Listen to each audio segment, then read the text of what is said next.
If you are going for a promotion in the police, it's highly likely that at your promotion board, you're going to get asked forward-facing questions. In this video, I'm going to talk to you about one aspect of forward-facing questions, the first part, which is the why. We've got a three-stage forward-facing question structure. This is something that's proprietary. It's something that we've developed. Why have we developed it? Well, my name is Brendan from Blue Light, and over the past 31 years, I've been helping people just like you to succeed in promotion boards, specialist interviews, police recruitment process. I've been in the police sector now for 40 years. I joined the police in 1985, and I'm proud to have served so many of you to success in promotion boards and in the recruitment process and specialist interviews. Don't just take my word for it. Check the Trustpilot review below. Let's dive into this subject. Hopefully that makes you realize that I'm someone worth listening to.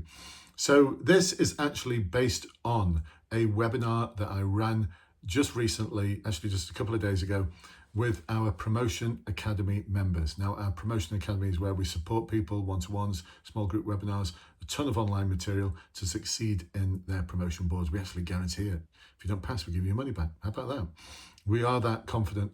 Over 90% of our clients pass. That's why we can be that confident.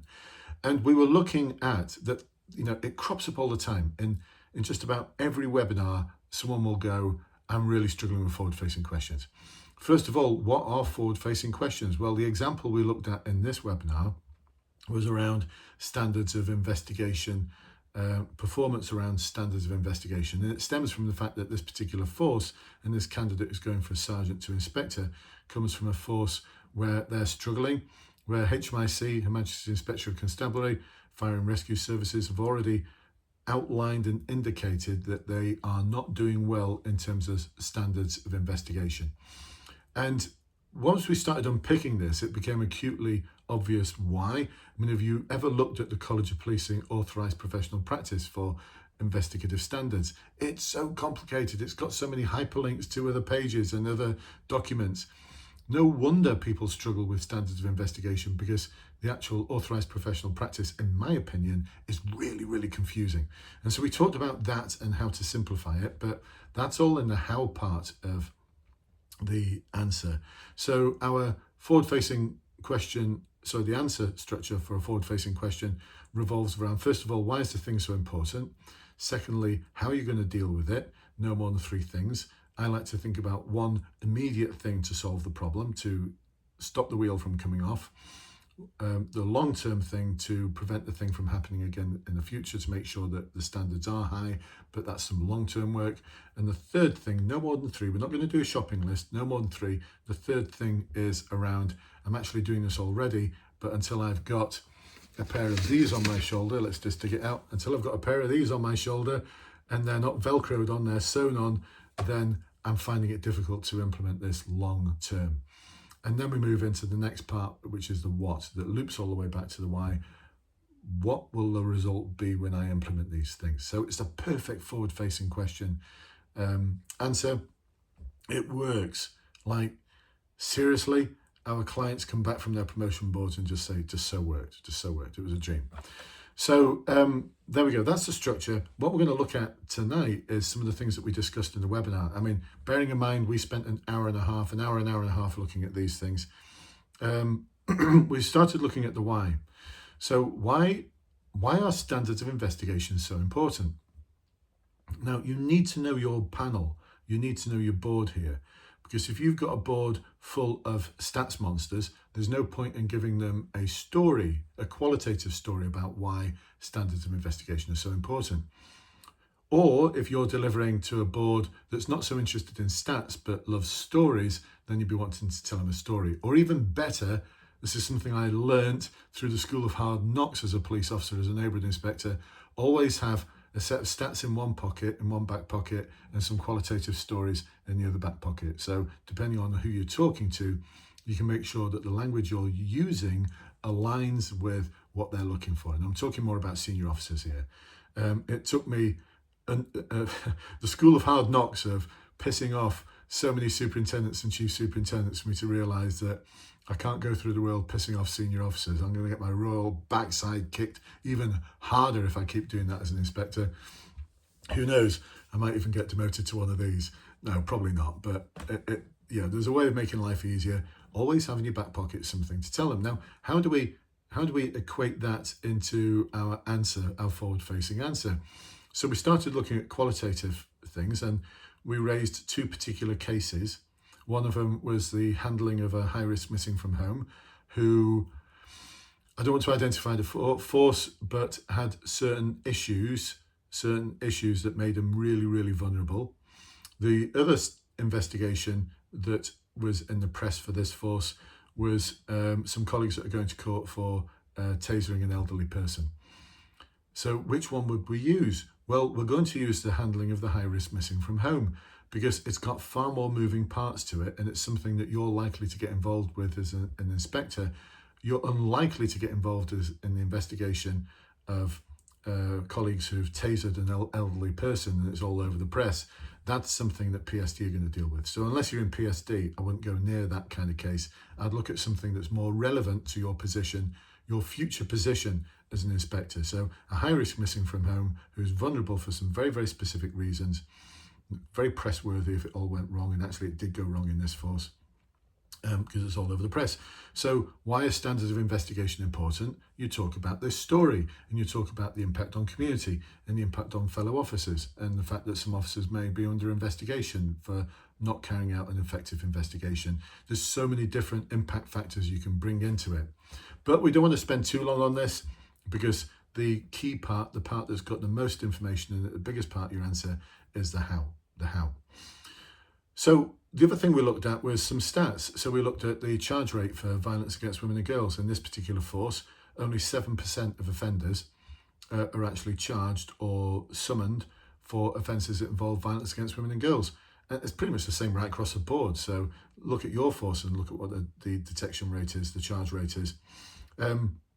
Which means if we spin that on its head, 93% of victims in this force area do not receive justice. So which one sounds more powerful? Yeah, the second one. So if you just say, yes, only 7% of individuals who are investigated for violence against women and girls offences are actually charged or summoned or dealt with by other means, then that doesn't sound nearly as effective or nearly as impactful as 93% of victims of violence against women and girls do not receive justice, because the offenders aren't charged, reported for summons, they never see the inside of a courtroom or any other alternative means of disposal. So I'd go for the latter. You see what we're doing here in this webinar? We're like batting all of these ideas around so we can perfect the perfect why. Now, what we're doing here is we're making the board more problem aware. They're already aware that there's a problem, but we're making them super aware. We're shining a torch on the problem. We're like finding the open wound. This open wound is called our terrible detection rate, or the press coverage of the high-risk missing from home that went wrong. We're finding that open wound, and we're actually putting our finger in it and like reeling it around just to make them feel even more pain. We are making them more pain, more problem aware. If they'd forgotten about it, you are reminding them of it. And they're like, oh yeah, thanks for this. I'd almost forgotten how bad we were in respect of the thing. And so now what we move into is the how. In the how, we are presenting ourselves as the solution. So we're talking about one thing that you're going to do short term to start getting the wheel back on. The second thing you're going to talk about is the long-term preventative thing to make sure that the wheel doesn't come off in the first place. And the third thing you're going to talk about is, look, I'm actually doing this already as an acting inspector, temporary inspector, but I can't implement it fully because, and I think I alluded to this before. So you've got three things. We're not delivering the shopping list, because so many of you fall into this trap of delivering a shopping list of, I'll do this, I'll make sure we've got extended briefings, blah, blah, blah, blah, blah, blah, blah. And you sound like everyone else. Seriously, you sound like everyone else. So what we're going to do is have something that's really impactful, that's going to make them do three things. One of them is get on the edge of their seat, because they'll be thinking this is different. Secondly, they're going to be listening to you thinking I'd be an idiot if I failed you. And thirdly, the thing we're really after is the pen drop. And you might be thinking, what's the pen drop? This is where we want our board to actually stop writing, because you know what they're like, they're scribbling away whilst you're talking. You're probably talking to the top of their head. You're going to drop the pen. Not drop it, just like, put it down. And the reason why they're putting it down is because they're so enthralled with what you're saying. And you may be thinking, oh, no, that's not going to happen on my board. Why not? It happens for our clients. It happens for our clients. We've just had a client come back from a board. The board was meant to be 45 minutes long. 2 hours later, the ACC was on that board.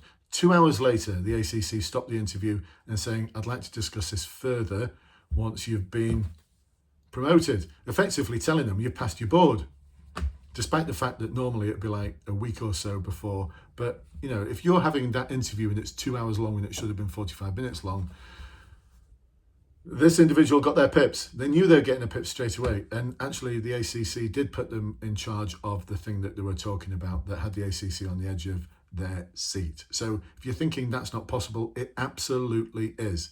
And this is how you get remembered. This is how you're the person at the end of the week who they remember. And you're the one who they'll be like thinking that was a really good week. Who was the best candidate? It was Simon. It was Jane. It was Alison. It was whoever your name is. You want to be that person. You've got to work hard on making sure that you develop the why, develop the how, and then the what is the really interesting part, because you talk about what this will result in. What it will result in is you providing a nice set of stitches and a lovely set of cream to go there on their open wound. You're the cure for the problem. That's what they've got to be getting a sense of in the interview. This isn't just about playing the game of getting promoted. That might have been the case 10 years ago, 15 years ago. It was like buzzword frenzy, buzzword bingo. It's not like that anymore. If there's any forces like that now, I'd love to know who they are, because they're not doing things right. Our understanding of the promotion process now is this is almost like your pledge to the senior officers who are interviewing you. Your pledge is to, this is what you're going to get. When you promote me, I'm going to add significant value to this organization. Otherwise, why should they promote you? Because it's competitive. So you're going to be the one that stands out. Is that you? Is that what you want to be? If it is, check the links below. Come and join us in our academy where we can work with you to develop these sort of answers and get you the confidence to be able to deliver them. Otherwise, you're just going to blabber on with this big, long shopping list that sounds like everyone else. You might pass. You're probably going to fail, because there's going to be people in the competitive process who are in our academy program who are going to trounce you. I don't want to be like harsh or anything, but they are. 90+% of our academy program members pass. How can we keep those stats? Well, we actually give people a refund. If they don't pass the second time, after we worked with them the first time and the second time, and they still don't pass, we give them all of their money back. So we know our stats based on that. Makes sense? Fill out the form. We'll have a conversation with you after that. There's no commitment. If you check our Trustpilot reviews, it'll talk about how that didn't even seem like a sales call. It's the start of the coaching process. And let us be your partner, your success partner for the promotion process. I'd love to see you on one of our webinars, one of my Ask Brendan Anything webinars, which we host once a week, and all the other webinars that you get access to, all the other material. It's going to be awesome. I'll catch up with you very soon. Bye-bye for now.